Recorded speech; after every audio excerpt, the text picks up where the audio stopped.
Hey guys, welcome back to the Kamado Joe cooking channel.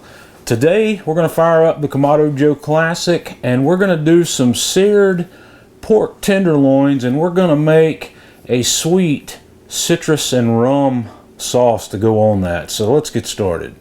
Okay, we're going to get this party started with this sauce. We're going to make this first and have this done and out of the way. So what I've done is I've taken a couple of navel oranges and squeezed them to come up with 2/3 of a cup of fresh orange juice. I've got a couple of limes squeezed to get 3 tablespoons of lime juice, and we're going to add 1/2 of a cup of sugar to that, and I'm going to stir that up and get that sugar dissolved, and then I'm going to go to a medium-high heat, and we're going to bring this to a boil until it thickens up. And once we turn the heat on, we're going to stir that just until the sugar dissolves, and then we're not going to stir it anymore until we get up to a boil. Once this starts boiling, we're going to let it boil like this until these bubbles get really big and kind of glossy, and we're going to reduce this to about 1/2 of a cup.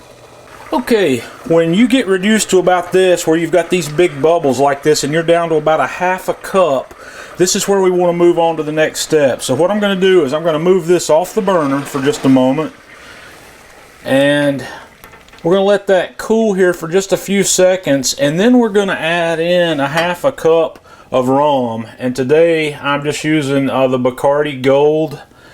So we want to let that cool for just a moment. We don't want to ignite the rum when we put it in there. So I've got 1/2 a cup of that. We're just going to dump in.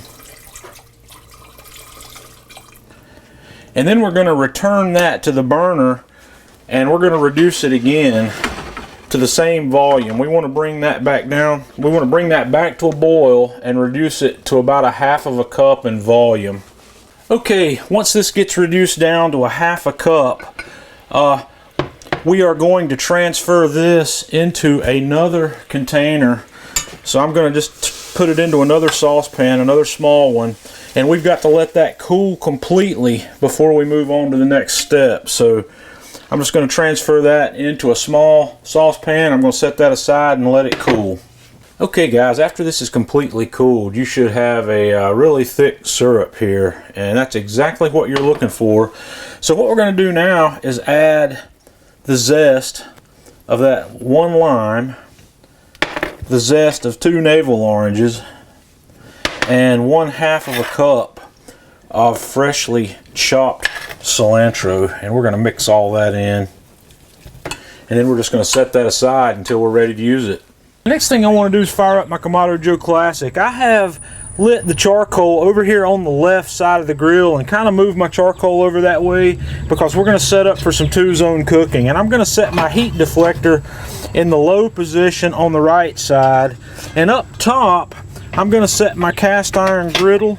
You can use the soapstone for this if you have it, and then I'm just going to put my cast iron grate over here, and I'm going to hit both of these with a quick little bit of vegetable oil just to keep those oiled and keep them in good shape. And I'm going to close the dome, and we're going to let the temperature in the grill come up to about 350, 375 in the dome.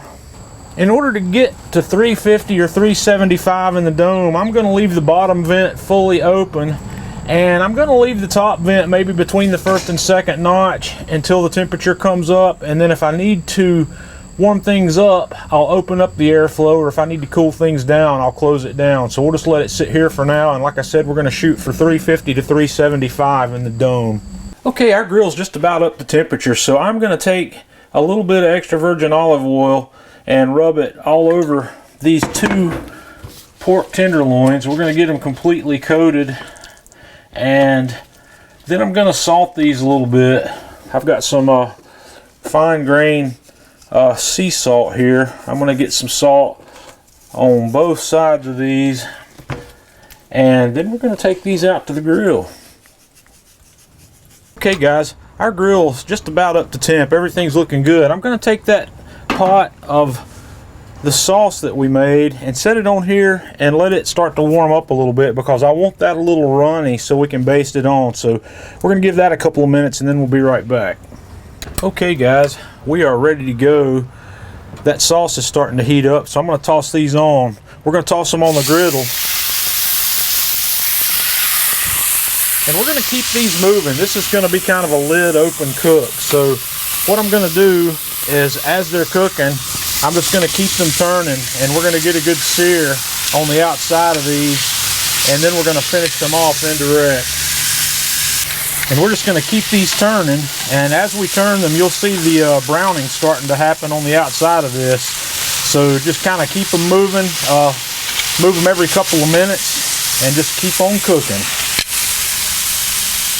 And as we go, you can see the browning starting to come together on this. It just takes a little while. We're going to probably go in like this for 10 minutes or so, maybe a little longer, till we get a nice browning on the outside.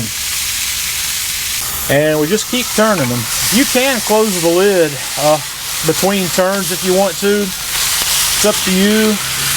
And also, I've taken my sauce back off because it's warm enough now, and once we get these browned up good, we're going to baste them with a little bit of that sauce. And these guys are starting to come together. Like I said, we're going to keep turning them. I want to get a really nice sear on the outsides of these. That's starting to come together nicely right there, so we're getting close. Okay, the smaller of the two here is about ready to come off, so I'm going to move it over to the indirect side of the grill, and we're going to keep searing this larger one just a little bit more.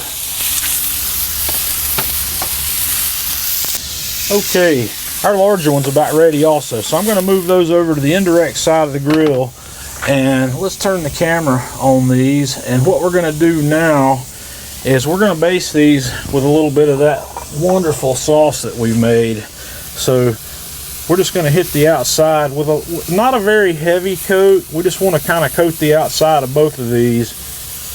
And then I'm going to turn them and get the back side as well.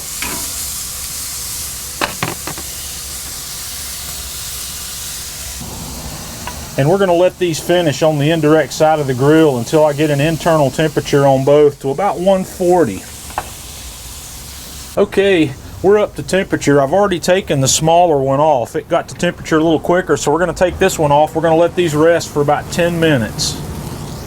Okay guys, I've sliced up some of this, and I've drizzled a little bit more of our sauce on top of it here. It looks really good, so I think we're ready to have a taste of this. Alright guys, it's time for a taste test. I want to get a piece of this off the end here with some of that beautiful sauce on it.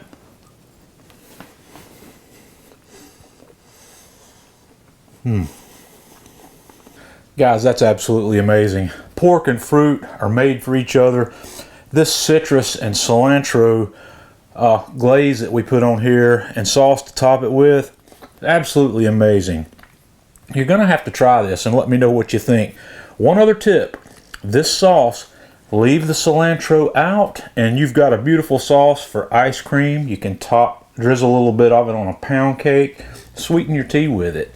Give us a try. Let me know what you think. Join us on Facebook, facebook.com/Kamado Joe. Follow us on Twitter @Kamado Joe. And until next time, I'm John Setzler with Kamado Joe Cooking Channel.